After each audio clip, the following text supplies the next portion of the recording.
दक्ष प्रजापति और प्रसूति के यहाँ पर दिव्य कन्याओं ने जन्म लिया। 16 कन्याएं हुई उनके यहाँ, जिनमें से 13 कन्याओं का विवाह धर्म के साथ में किया गया। 13 कन्या धर्म को ब्याही गई, एक कन्या पितृगण को दी गई, एक कन्या अग्निदेव को दे दी गई। बची सबसे छोटी कन्या 16वीं कन्या जिनका नाम था सती, उनका विवाह भगवान शिव जी के साथ में किया गया। क्योंकि सती जो है साक्षात भगवती का अवतार है और उन्होंने को पाने के लिए बहुत कठोर तपस्या भी करी और तप के द्वारा महादेव को प्रसन्न करके विवाह भी कर लिया। परंतु एक समय दक्ष महाराज ने भगवान शंकर का अपमान कर दिया, जिसके कारण रुष्ट होकर के मां भगवती सती ने यज्ञ भूमि में अपने शरीर को जला दिया था। फिर उन्होंने पुनः पार्वती के रूप में जन्म लिया और कठोर तपस्या करके फिर शिव जी से ब्याह किया था। ये कथा सुखदेव जी परीक्षित जी को सुना रहे हैं। मैत्रेय ऋषि विदुर जी महाराज को सुनाते हैं तो विदुर जी महाराज पूछते हैं कि भगवान महादेव पूरे जगत के माता पिता है, देवाधिदेव महादेव पूरे संसार के माता पिता हैं, और ऐसे भगवान शिव के साथ में दक्ष ने वैर किया। यह बात सुनकर मुझे बहुत आश्चर्य होता है। आप कृपा करके विस्तार से बताइए कि दक्ष ने शंकर जी से वैर क्यों किया, उनके बीच झगड़ा होने का क्या कारण है? क्योंकि शंकर भगवान इतने दयालु हैं, इतने कृपालु हैं। संत ज्ञानेश्वर ने तो ज्ञानेश्वरी में लिखा है, संसार में जितने भी धर्म संप्रदाय हैं उनके आदि गुरु भगवान महादेव हैं। जितने भी मंत्र है ना, उन सबके आचार्य भगवान महादेव हैं। जिसका कोई गुरु नहीं होता उसके गुरु भी भगवान महादेव। ये पूरा जगत उन्हीं की कृपा दृष्टि से प्रकट हुआ।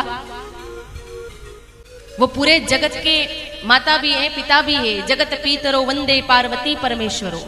शिव महापुराण में कथा आती है, भगवान शंकर जी का जब सती के साथ में ब्याह हो रहा था, वर के रूप में आकर के वो जब विराजमान हुए, बैठे कि महाराज हमारे यहाँ एक रिवाज है, दूल्हा जब विवाह करने आता है तो विवाह से पहले उसको अपनी 3 पीढ़ियों का नाम बोलना पड़ता है। जब विवाह किया जाता है तो नाम का गोत्र का उच्चारण करवाया जाता है ना।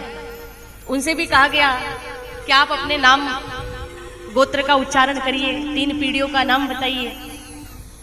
तो भगवान शंकर यहाँ विचार में पड़ गए। शंकर भगवान कहने लगे कि महाराज मैं तो अजन्मा हूं, मेरा जन्म ही नहीं हुआ, माता पिता ये कोई है ही नहीं, तो मैं नाम किसका बताऊंगा कि मेरे पिता कौन है? रोहित जी बोले कि बिना नाम बताए तो फेरे शुरू हो ही नहीं सकते हैं, नाम तो बोलना पड़ेगा।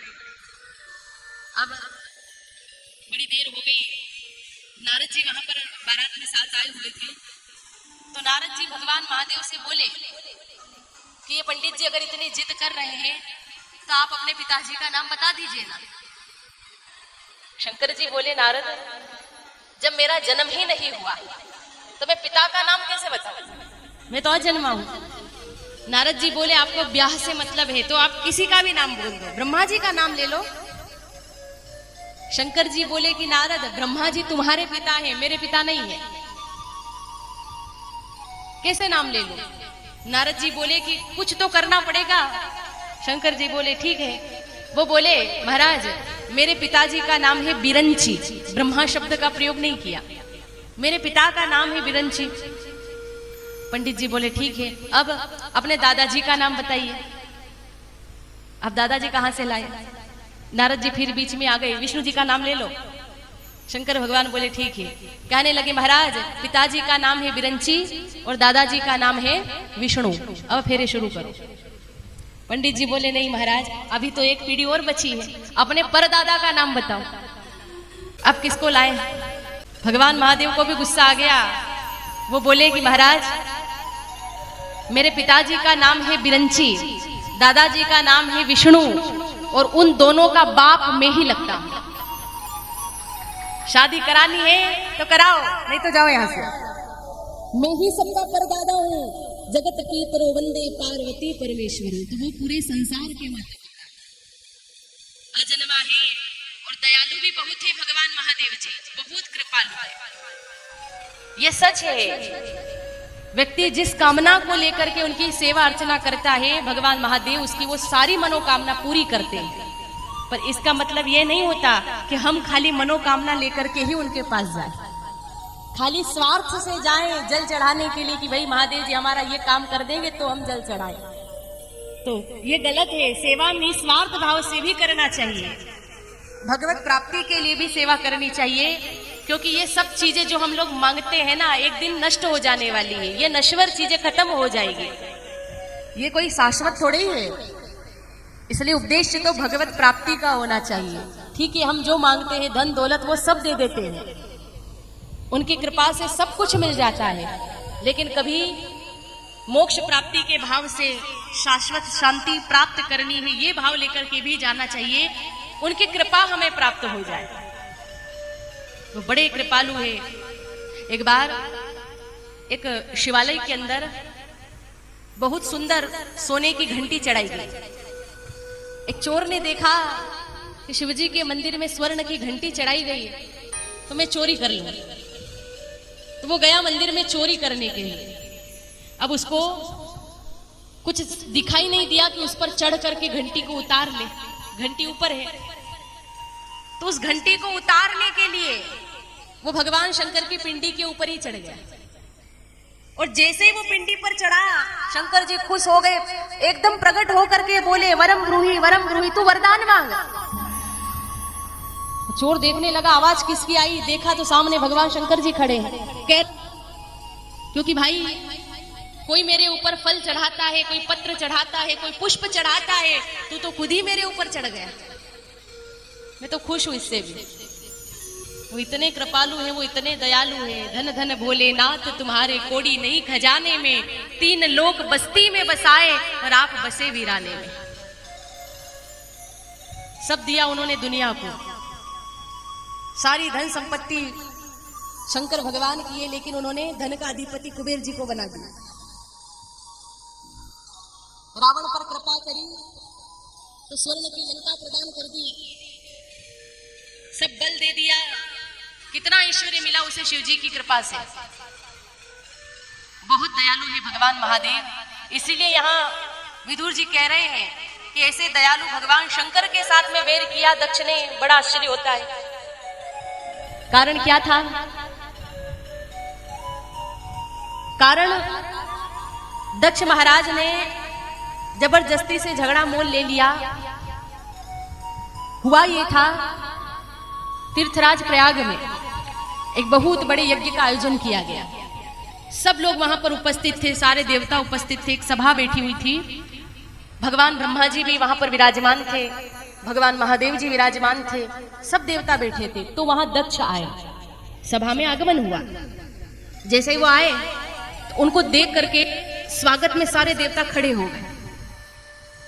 भगवान महादेव जी उस समय आंख बंद करके ध्यान मग्न थे, उनको खबर ही नहीं थी कि कौन आया है कौन गया है, कुछ नहीं पता। वो खड़े नहीं हुए। बस इस बात से दक्ष नाराज हो गया कि मैं सभा के अंदर आया और मेरे सम्मान में मेरा जमाई खड़ा नहीं हुआ, और इसलिए उसने इतना झगड़ा मोल लिया भगवान महादेव से, इतनी बड़ी गलती करी। उस भरी सभा में वो भगवान शंकर जी को अपशब्द बोलने लगा, खूब अपशब्द बोले उसने शंकर जी को। लेकिन भगवान महादेव चुपचाप सुनते रहे। उसने यहां तक कह दिया कि अब इनको यज्ञ में नहीं बुलाया जाएगा, इनको यज्ञ में आहुति नहीं दी जाएगी। खूब बोला वो। अच्छा बिचारिए, शंकर जी चाहते तो क्या उसे उसी समय नष्ट नहीं कर सकते थे? भगवान महादेव जी तत्काल समाप्त कर देते उसे। पर उनकी कृपालुता देखो, वो चुपचाप बैठे बैठे सुन रहे, उनको कोई असर ही नहीं पड़ा, उनको गुस्सा नहीं आया। और आता भी कैसे? माथे पर ज्ञान रूपी गंगा जो विराजमान है, जिसके मस्तक पर ज्ञान गंगा विराजमान होती है ना, उसे निंदा का रस प्रभावित नहीं कर सकता। आनंद में भगवान महादेव, नंदी भी साथ में आए हुए थे, नंदी को सहन नहीं हो पाया। नंदीकेश्वर एकदम गुस्से में आकर के बोले कि दक्ष, जिस मुख से तूने भगवान शिव का अपमान किया, तेरा वो मुख टूट जाएगा और तेरे सिर के बदले बकरे का सिर लगाया जाएगा, तुझे ब्रह्म विद्या कभी भी प्राप्त नहीं होगी। अब शंकर भगवान को लगा कि बात का बतंगड़ हो जाएगा। नंदी को समझाया, अरे नंदी गुस्सा क्यों कर रहे हो, इनके कहने से मुझे कोई फर्क नहीं पड़ा, बोलने दो इनको। अब देखो नंदी का बोलना भी जरूरी था क्योंकि वो भगवान के भक्त हैं, सेवक हैं। उस स्वामी का अपमान किया जाए तो सेवक कैसे सहन कर सकता है। भगवान महादेव नंदी को समझा बुझा करके ले आए कैलाश धाम में, और कोई भी बात मन में नहीं रखी, कोई विचार भी नहीं किया, सब बात भूल कर समाधि में बैठ गए। कुछ भी बात मन में नहीं रखी। देखिए यहाँ सीखना चाहिए, जो बात बीत गई अगर उसका बार बार हम चिंतन भी करेंगे तो होना जाना कुछ भी नहीं है। जो व्यक्ति बार बार भूतकाल की बात को सोचता है ना, उसको मानो भूत ने घेर करके रखा है, ऐसा मानना चाहिए, और कुछ भी नहीं होने वाला है। इसलिए शंकर जी सारी बात भूल के बैठ गए समाधि में। अब इधर दक्ष ने भगवान शंकर से बदला लेने के लिए यज्ञ का आयोजन किया। उसके मन में खूब है ज्यादा शंकर जी की प्रति कि मैं उनसे बदले, उनको नीचा दिखाना था, तो नीचा दिखाने के लिए यज्ञ का आयोजन किया और कह दिया सबको बुलाऊंगा, शंकर जी को निमंत्रण नहीं दूंगा। बहुत बड़ा यज्ञ आयोजन उसने किया, सबको बुलाया गया, केवल शिव जी को आमंत्रण नहीं दिया, सती को भी नहीं बुलाया, अपनी बेटी को नहीं बुलाया। सब लोग वहां यज्ञ के अंदर जा रहे थे, जो शिव भक्त वहां आए थे उन्होंने समझाया भी सही कि दक्ष अगर शंकर जी यज्ञ में नहीं आएंगे तो तेरा यज्ञ सफल नहीं होगा, पर वो नहीं माना, फिर भी दुराग्रह करके यज्ञ किया। इसलिए दधीची आदि ऋषि जो थे, जो परम शिव भक्त थे, वो सब वहां से उठ करके चले गए। जिनको सम्मान की जरूरत थी वो देवता नहीं गए, वो वही यज्ञ के अंदर बैठे रहे। माता सती कैलाश धाम में बैठी हुई थी। उन्होंने देखा कि देवता अपनी अपने विमानों को ले करके जा रहे हैं यज्ञ के अंदर। तो उनके मन में कौतूहल हुआ कि मैं पूछूं ये देवतागण कहां जा रहे हैं। उन्होंने देवगणों से पूछा कि आप लोग कहां पर पधार रहे हो। देवताओं ने कहा कि देवी आपके पिताजी के घर यज्ञ होने जा रहा है, हम आपके पिताजी के घर यज्ञ में जा रहे हैं, क्या आपको खबर नहीं है, आपको मालूम नहीं है। द्वेष बुद्धि से दक्ष ने अपनी पुत्री को भी नहीं बुलाया था, और सती को ये सारी बात पता थी नहीं, इसलिए उनका भी मन पिता के घर जाने के लिए अधीर होने लगा। जो ही भगवान शिव जी समाधि से जागी, वो दौड़ करके गई, प्रणाम करके बोली, प्रभु आज मैं बहुत प्रसन्न हूं। शंकर जी ने पूछा कि इतनी प्रसन्नता का कारण क्या है। देवी कहने लगी कि आपके ससुर जी बहुत बड़े यज्ञ का आयोजन कर रहे हैं, आप मेरे साथ में यज्ञ में चलिए। शंकर भगवान बोले कि देवी इसमें प्रसन्न होने की आवश्यकता नहीं है, क्योंकि ये संसार है, ये जगत है। इस संसार में किसी के घर विवाह का कार्यक्रम होता है तो किसी के घर मरण। ये दुख से भरा हुआ जगत है, सुख रूप केवल एक परमात्मा है। इसलिए इधर उधर जाने आने में कोई शांति नहीं मिलती, एक जगह बैठ करके भगवान को खुश करो। तो सती कहने लगी, प्रभु वो तो सब ठीक है, लेकिन आप बड़ी निष्ठुर हो, आपको कहीं जाने की इच्छा नहीं होती, किसी संबंधी से मिलने की इच्छा नहीं होती। शंकर जी बोले, मैं सबसे मन से मिलता हूँ, शरीर से मिलने की इच्छा नहीं होती। देवी बोली कि वो तो सब ठीक है, लेकिन मेरी तो इच्छा है कि मैं पिताजी के घर यज्ञ में जाऊं। प्रभु आप बड़े महान हो, सर्वज्ञ हो, पर व्यवहार का ज्ञान नहीं है। अगर हम किसी के घर नहीं जाएंगे तो फिर हमारा कौन आएगा। वो बोले, बहुत अच्छा, अगर हमारे घर कोई नहीं आएगा तो बैठे बैठे राम राम करेंगे, हमें क्या लेना देना। शंकर जी को एकांत अच्छा लगता है। वो बोले, हमें भीड़ भाड़ पसंद नहीं है। देवी कहने लगी कि प्रभु भले आपकी इच्छा ना हो, पर मेरी तो वहां जाने की बड़ी इच्छा हो रही है, मुझे जाने की आज्ञा दो। जब आज्ञा मांगी तो भगवान शंकर बोले, देवी आपका स्वभाव कैसा है वो मैं भली भांति जानता हूँ, आप मानिनी हो, अपमान को सहन नहीं कर पाओगी, इसलिए वहां जाने का विचार आप छोड़ दो। और सती जानती नहीं थी कि आखिर बात क्या है, इसलिए उन्होंने हट लगाई, मैं जाना चाहती हूँ। वो ये भी चाहती थी कि आखिर वहां जा करके ये पता तो लगाया जाए कि पिताजी ने हमें यज्ञ के अंदर क्यों नहीं बुलाया है, कारण क्या है। इसलिए उन्होंने भगवान महादेव जी से आज्ञा मांगी, प्रभु आप कृपा करके मुझे जाने दो, इस बहाने माता पिता से मिलूंगी, यज्ञ दर्शन करूंगी, मुझे राहत भी प्राप्त हो जाएगी, इसलिए कृपा करके जाने दीजिए आप। माता सती भगवान महादेव जी से प्रार्थना कर रही है, मुझे जाने दीजिए। शंकर भगवान ने कहा, देवी हम जिस घर जाएं वहां अगर कोई हमें सम्मान देने वाला न हो तो उसके घर पर हमें नहीं जाना चाहिए। सामने वाले को अगर हमारा आगमन पसंद नहीं हो तो उसके घर क्यों जाना है? तो ये सूत्र दिया गया, बिना बुलाए कभी किसी के घर मत जा। कोई हमारा अपमान करने वाला हो उस घर में तो नहीं जाना चाहिए। परंतु हमारे भारतीय नीति शास्त्रकार ऐसा भी कहते हैं कि 4 जगह पर व्यक्ति बिना बुलाए भी जा सकता है। एक, अपने माता पिता के घर संतान बिना बुलाए जा सकती है। गुरु के पास शिष्य बिना बुलाए जा सकता है। मित्र के घर मित्र बिना बुलाए जा सकता है। और ऐसा कोई भी भगवत सत्कार्य हो, भगवान की कथा हो, सत्संग हो, भजन हो, कीर्तन हो, वहां कोई भी मनुष्य बिना बुलाए जा सकता है। इन 4 जगह पर बिना निमंत्रण के जाया जा सकता है। भगवान शंकर जी जानते थे सती जा तो रही है पर वापस आने वाली नहीं है। ये शिव सती का अंतिम मिलन था। इसलिए शंकर भगवान ने माता सती की साड़ी आदि जितनी भी सामग्री थी सब गठरी में बांध करके दे दी। देवी ये भी साथ में लेती जाओ। वो बोली कि मैं तो खाली दर्शन करने जा रही हूँ, इन सारी वस्तुओं की क्या आवश्यकता है? शंकर जी बोले नहीं नहीं ले जाओ, आपको जरूरत पड़ेगी। उनको पता है कि ये वापस आने वाली तो है नहीं, तो इनका सामान घर में रख के क्या करूं। वो योगी हैं, आनंद में मग्न रहने वाले। उनको लगा ऐसा कोई भी चित्र नहीं रखना चाहिए जिसे देख करके सती की याद आए। कोई भी उनका सामान रहेगा तो मुझे याद आएगी। सब साथ में दे दिया। शिव जी को प्रणाम करके सती जाने लगी। शंकर जी बोले आप जा रही हो लेकिन मैं अकेले नहीं जाने दूंगा। अपने गणों को साथ में भेजा। नंदी पर विराजमान होकर के सती गई अपने पिता के यहाँ। और वहां दक्ष महाराज की कठोर सूचना थी कि किसी को भी स्वागत नहीं करना। सती जब वहां गई तो किसी ने उनका स्वागत सत्कार नहीं किया। आद्य शक्ति जगदम्बा ने स्वयं जा करके अपने पिता को जब प्रणाम किया तो दक्ष ने मुंह मोड़ लिया और अपमानित करके कहने लगा तुम बिना निमंत्रण के यहाँ क्यों चली आई? सती को बड़ा बुरा लगा। वो विचारने लगी कि इनके खातिर मैं अपने पति की आज्ञा का उल्लंघन करके आई और ये तो मेरे सामने भी नहीं देख रहे। अब यहाँ रह के क्या करूं? वापस घर जाऊंगी, प्रभु दयालु है, क्षमा कर देंगे। ये विचार करके वो यज्ञ मंडप में भ्रमण करने लगे।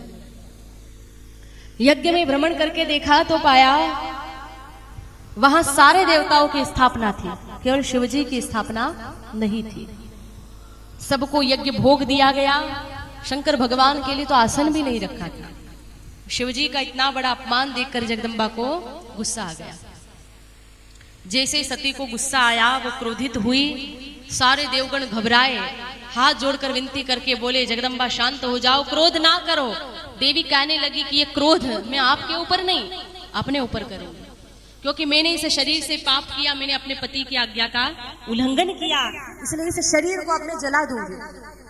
और जगदम्बा ने दक्ष प्रजापति से कहा कि अरे तेरे जैसा विषय व्यक्ति शिव तत्व को क्या जाने।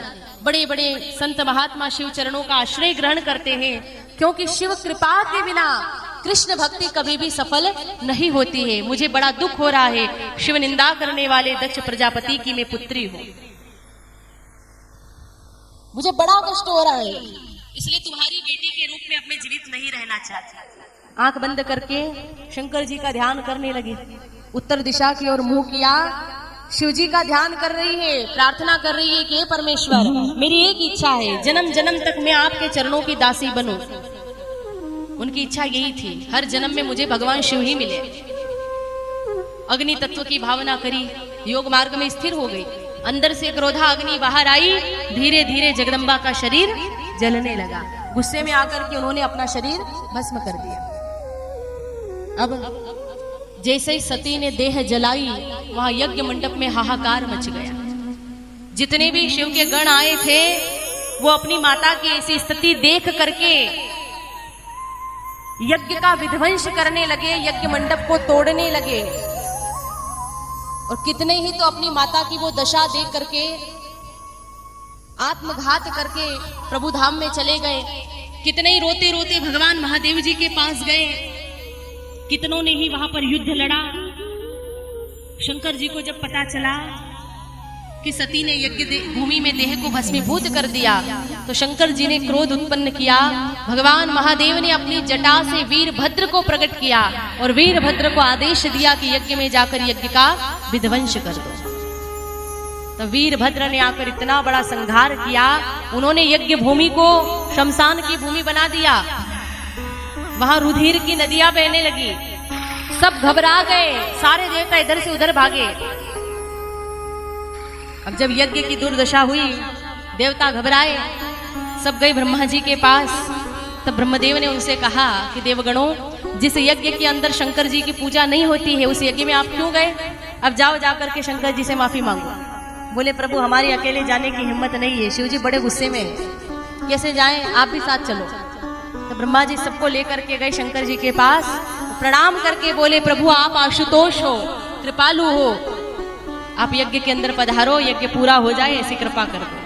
और सच में वो दयालु है, आने को तैयार हो गए। जब यज्ञ के अंदर आए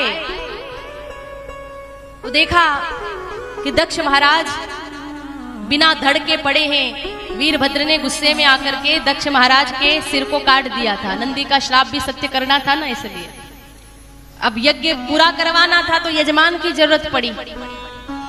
तब क्या किया, दक्ष के धड़ पर बकरे का सिर लगाया गया ताकि यज्ञ पूरा हो सके। एक नया जीवन दिया भगवान ने। और जब उसे होश आया तो वो क्षमा याचना करने लगा, शंकर जी की स्तुति करने लगा, प्रभु मुझसे भूल हो गई, क्षमा कर दो। और जब उसने क्षमा याचना करी, तुरंत भगवान नारायण वहां प्रकट हो गए। यज्ञ संपन्न हो गया। भगवान ने कहा कि जो व्यक्ति मुझ में और शिव में भेद करता है वो नरकवासी होता है। नारायण यही कहते हैं कि मैं और शिव हम एक है, और शिव जी का भी यही कथन है कि मुझ में और नारायण में कोई अंतर नहीं है। इसलिए हमें शिव जी में, भगवान नारायण में भेद उत्पन्न करना ही नहीं चाहिए। देखिए शास्त्र में, पुराणों में कितने ही प्रमाण मिलते हैं। शंकर जी किसको पूजते हैं? भगवान राम को, और राम जी शिव जी को पूजते हैं। जब लंका पर चढ़ाई करी तो भगवान श्री राम जी ने लंका पर चढ़ाई करने से पूर्व भगवान रामेश्वरम की स्थापना करी, और उसके बाद उन्होंने लंका के ऊपर चढ़ाई करी थी। माताओं से निवेदन है आप थोड़े थोड़े आगे खिसक जाएं। ये जो बीच में गलियारा है, इसमें भी जो माताएं आ रही बाद में, इसमें बिठाते जाए। बीच में बहुत जगह है, बीच में एक खाली जगह, इसमें आगे आते जाए, देखते जाए, आगे खिसक जाए थोड़े, और जो बात बार उनको भी बिठाते जाए।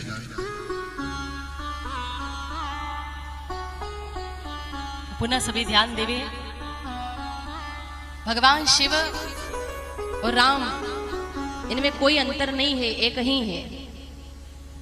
भगवान ने रामेश्वरम की स्थापना करी, राम जी ने लंका पर चढ़ाई करने से पहले शिवलिंग की स्थापना करी। और क्या कहा भगवान ने? लिंग थाप विधिवत करी पूजा, शिव समान मोई प्रिय नहीं दूजा। ये भगवान राम ने कहा कि शिव के समान मुझे दूसरा कोई प्रिय नहीं है। देखो ये दोनों कितना एक दूसरे को स्वीकारते हैं। ये भेदभाव हम आप लोग करते हैं, इसलिए हरि और हर में कभी भेद उत्पन्न नहीं करना चाहिए। वही शिव है, वही राम है, वही राधा, वही श्याम है। अगर दो दिखाई दे रहे हैं तो तुम्हारे नेत्र खराब है, बाकी वो एक ही है। इसलिए राम कृष्ण शिव में हमें अंतर नहीं करना चाहिए। ये भगवान की लीला है। लीला करने के लिए उन्होंने भांति भांति के स्वरूप धारण किए हैं। जब जो आवश्यकता पड़ती है ना, भगवान वैसा रूप धारण कर लेते हैं। राम की जरूरत पड़ी वो राम बनकर के आए धनुष बाण लेकर के, कृष्ण की आवश्यकता पड़ी वो कृष्ण बनकर के आए, मुरली मनोहर कृष्ण बनकर आए। जब जैसी आवश्यकता पड़ती भगवान वैसा रूप धारण कर लेते हैं। आपकी निष्ठा जिसमें हो, शिव जी में आस्था है, खूब शंकर जी का ध्यान करिए, भजन करिए, पूजन करिए, लेकिन इसका मतलब ये नहीं होता है कि आप राम कृष्ण का अपमान करोगे। आपकी निष्ठा राम में है, कृष्ण में है, तो खूब भजन करिए, पर इसका तात्पर्य ये नहीं कि आप शंकर जी का अपमान करो, उनके मंदिर में न जाओ, ये गलत है। इष्ट एक ही होना चाहिए, आराध्य देव एक हो, इष्ट एक रखिए, खूब सेवा करिए अपने इष्ट देव की। पर अन्य देवी देवताओं को प्रेम से प्रणाम कर लीजिए, किसी का अपमान नहीं करना। सभी के अंदर अपने आराध्य देव का, अपने इष्ट देव का दर्शन कर लीजिए। भैया भेदभाव तो बिल्कुल नहीं करना है, प्रेम से सेवा अर्चना करें।